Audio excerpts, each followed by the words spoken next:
अस्पताल के emergency ward में अफरा तफरी मची थी। हर तरफ भागती नर्सें, डॉक्टरों की तेज आवाजें और एक ही नाम, ईशा। उधर शादी के मंडप में सब कुछ रुका हुआ था। अग्निकुंड की लपटें बुझने लगी थीं। पंडित मंत्रों का जाप अधूरा छोड़ चुका था। लेकिन सूरज की नजरें बार बार उस फोन कॉल की ओर जा रही थीं, जिसने उसकी दुनिया पलट दी थी। सूरज, एक तेज आवाज आई। पापा और ईशा दोनों को एक्सीडेंट हुआ है। हालत बेहद नाजुक है।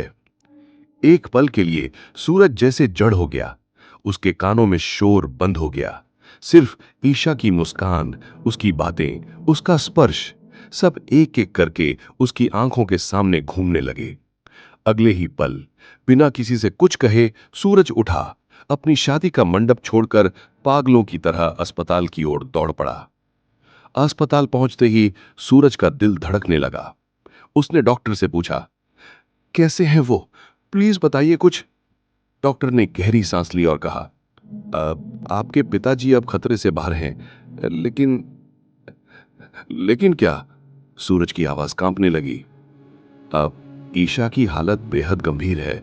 हमने कोशिश की, लेकिन वो हमें छोड़कर जा चुकी है। उस एक वाक्य ने सूरज की पूरी दुनिया हिला दी। उसकी आंखें फटी की फटी रह गईं। वो दीवार का सहारा लेकर बैठ गया। एक सन्नाटा उसकी रूह तक उतर गया। वो खुद से बुदबुदाने लगा, नहीं, ऐसा नहीं हो सकता। ईशा नहीं जा सकती। भीतर से टूटा हुआ सूरज कांपते कदमों से ईशा के बेड तक पहुंचा। वो बेहोश पड़ी थी। चेहरा शांत था, मानो गहरी नींद में हो।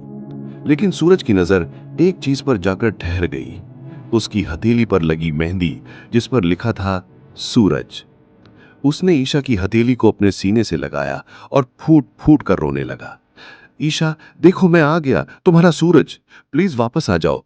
मैं तुमसे दूर नहीं रह सकता। मैंने अब तक नहीं समझा, लेकिन अब मुझे यकीन हो गया है कि मेरी जिंदगी सिर्फ तुम्हारे साथ ही पूरी है। प्लीज। उसकी आंखों से गिरते आंसू ईशा की हथेली पर गिर रहे थे। अचानक मॉनिटर पर एक हल्का कंपन हुआ। नर्स चौंक गई। डॉक्टर भागे भागे आए। सूरज की उम्मीद फिर से जागी। डॉक्टर ने चिल्लाया, विटल साइंस रिटर्न कर रही हैं, सीपीआर दो जल्दी। कुछ पल बाद मॉनिटर पर धीरे धीरे धड़कनों की आवाजें लौटने लगीं। ईशा की आंखों की कोरें हिली, उसकी उंगलियां कांपी। सूरज ने उसकी हथेली को और कसकर थामा। ईशा, सुन रही हो ना? मैं तुम्हें छोड़कर कहीं नहीं जाऊंगा। कुछ पल बाद ईशा ने धीरे धीरे आंखें खोली। उसकी नजर सामने खड़े सूरज पर पड़ी, जो आंसुओं से भरा मुस्कुरा रहा था। वो कुछ बोल नहीं पाई, सिर्फ उसकी आंखें कह रही थीं, तुम आ गए। सूरज ने उसे गले से लगा लिया। दोनों की आंखों से बहते आंसू अब खुशी में बदल चुके थे।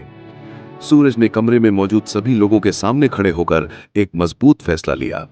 उसने जेब से सिंदूर की डिब्बी निकाली और सबके सामने ईशा की मांग में भर दिया। अब तुम मेरी पत्नी हो ईशा, और मैं तुम्हें कभी अकेला नहीं छोड़ूंगा।